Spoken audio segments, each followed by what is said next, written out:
This was the day, and the birds knew. You heard them in the majestic trees gossiping about you. In loud symphony, they sang of your true beauty and grandeur. You looked up, saw the rainbows in the sun, the gentle breeze kissed your luck on your every turn, as the chimes of wedding bells greeted your steps on the rung.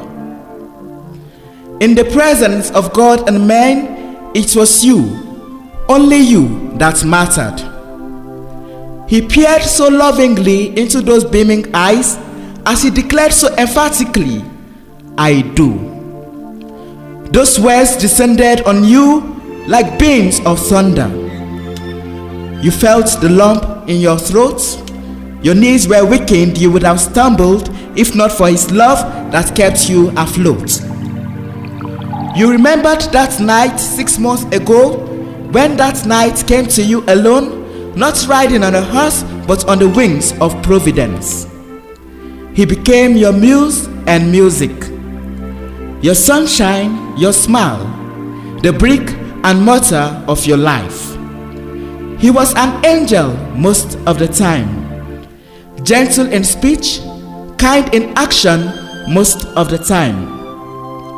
Every life was infected with your smile, save for Judith. Your best friend stated, "Imperfections see no death." Days evolved into weeks, weeks into months, and months into years. Though now with a child, your facade of a fairy tale crumbled right before your eyes, pillar after pillar. Smiles evolved into frowns, laughter the blue moon, and music into dirges. Now you knew he was just a man, though an angel a few times. Gentle in speech, kind in action a few times. And for the few times he left a punch in your face, each time harder than the last, he apologized, each time more passionately than the last. You now hear in the songs of those birds in the trees, tales of monstrous men who with boisterous punches battered the faces of vulnerable women and smashed them with slaps. They spoke like Judith, who believed one time was enough. The first time 2 months before the wedding was enough. Now she tells you to walk away, but walking away was not a way. I do, for best, for worst, you promised God. You remember? This was the day, and the birds knew. They cooed, wore long faces, sang dirges. You looked up, there was blood in the sun, the ominous breeze kissed your luck, the screams of your baby accompanied your screams. You were flattened to the ground. You would have stood up if not for the voices in the ground.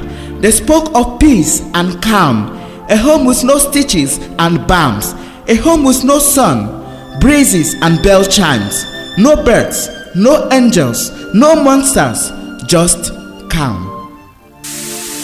It was here, as his dark green eyes stared, that you let go of every shred, the very last thread that held you to this fairy tale turned nightmare. Now I hear the songs of those birds in the trees. In their wild cacophony, they tell stories, tales of a woman blinded by love and then devotion, caged in a monster's casket until she was lost in oblivion.